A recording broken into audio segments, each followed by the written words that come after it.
Sekarang ni fokus kita adalah kepada pembangunan misi ataupun dasar belia negara pada tahun ini, yang di mana satu inisiatif daripada Kementerian Belia dan Sukan telah pun digubal sebuah dokumen visi Sukan Negara 2030 yang menggariskan perancangan pembangunan sukan negara untuk tempoh 10 tahun akan datang. Banyak sekali sesi dialog, sesi perkongsian telah pun dilakukan dalam usaha untuk mendapatkan input-input yang terbaik dalam visi sukan negara ini. Untuk itu, kita akan bersama dengan Puan Marina Nafi, Pengarah Cawangan Pembangunan Potensi Bahagian Pembangunan Rakan Muda, Jabatan Belia dan Sukan Negara secara panggilan video bersama kita. Assalamualaikum, selamat pagi.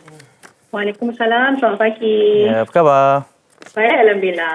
Terima kasih kerana sudi bersama kami. Mungkin yang pertamanya boleh kongsikan terlebih dahulu berkaitan dengan inisiatif Prihatin Belia ini ataupun visi Sukan Negara 2030 dalam usaha untuk mencapai potensi belia yang diinginkan. Silakan.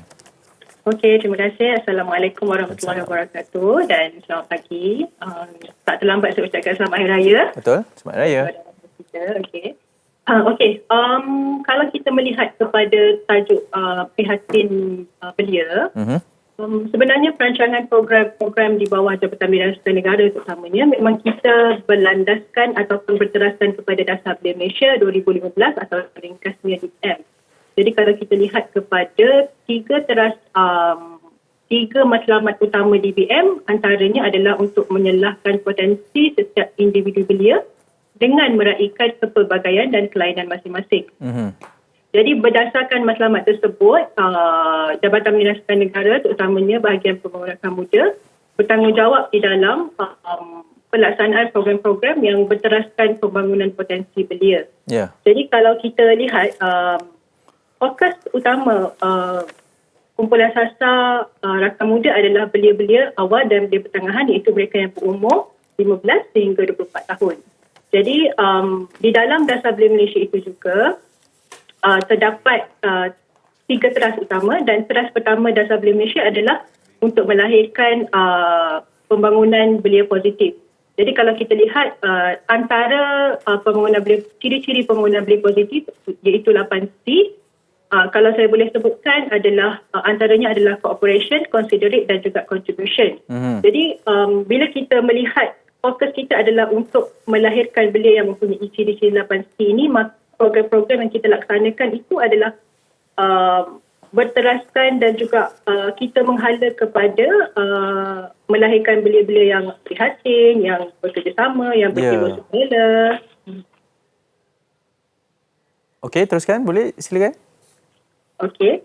Dan untuk makluman juga, di bawah pembangunan rakan muda, kita memberi fokus kepada untuk mewujudkan kesedaran, memupuk dan juga menggalakkan sikap prihatin belia. Jadinya, yang saya nak kongsi di sini adalah kita telah lama melaksanakan program Anugerah Remaja Perdana Rakan Muda ataupun nama ringkasnya ARPRM. Untuk maklumannya, program ini kita telah laksanakan sejak lebih 20 tahun yang lalu, tapi masih dilaksanakan hingga kini dan sangat bermanfaat dan sangat memberi impak yang positif kepada para belia. Okey, kalau saya boleh kongsikan, sehingga kini terdapat lebih 180,000 belia yang telah menyertai ARPRM, dan apa yang unik dan menariknya tentang ARPRM ini adalah dia program yang bersifat sukarela, tiada persaingan, maksudnya kita tidak ada bertanding antara individu, bertanding dengan diri sendiri. Jadi di situ sebenarnya belia dia mencabar diri dia sendiri dan melihat apa potensi diri dia yang boleh diselahkan.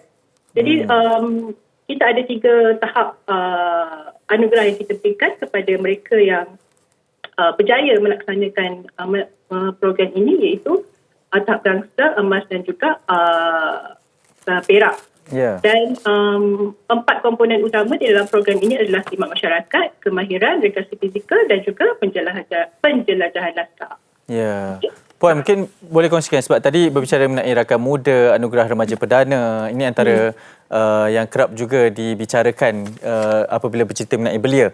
Kalau nak dikongsikan berkenaan dengan kajian-kajian yang pernah dilakukan dari sudut kesukarelawan, yang saya percaya juga antara komponen utama dalam memastikan bahawa perkembangan belia itu berkesan, juga boleh dikongsikan? Boleh. Kalau kita lihat kepada kajian yang dilaksanakan oleh IRIS atau Institut Penyelidikan Pembangunan Belia Malaysia, kajian penilaian outcome indeks belia Malaysia 2019 yang dikeluarkan pada tahun 2019 lah, menunjukkan bahawa di bawah domain identiti, indikator sukarelawan masih lagi di tahap sederhana dengan dapatan skor 60.93. Okey. Jadi benda ini bukanlah sesuatu yang boleh orang kata negatif, tapi sebenarnya ia adalah satu peluang dan juga satu ruang untuk Kementerian Belia dan Sukan dan juga belia untuk kita lebih memperkukuhkan dan memfokuskan kerja-kerja sukarelawan dan juga memperbanyakkan program-program sukarelawanan di peringkat akar umbi itu utamanya. Ya. Dan juga saya juga ingin nak kongsikan berkenaan dengan kajian daripada Charity State Foundation World Giving Index pada tahun 2019. Kedudukan Malaysia masih lagi di tahap yang kurang memuaskan walau bagaimanapun. Macam saya cakap tadi, ini adalah peluang untuk kita memperbanyakkan lagi program-program di peringkat akar umbi supaya matlamat kita untuk melahirkan belia yang prihatin, yang orang kata cakna dengan masyarakat itu dapat kita capai. Okey. Baik Puan, terima kasih di atas pencerahan ini. Diharapkan agar inisiatif dari KBS ini dapat dilaksanakan dengan sebaik-baiknya, insya-Allah. Terima kasih Puan. Okey. Ya, Assalamualaikum.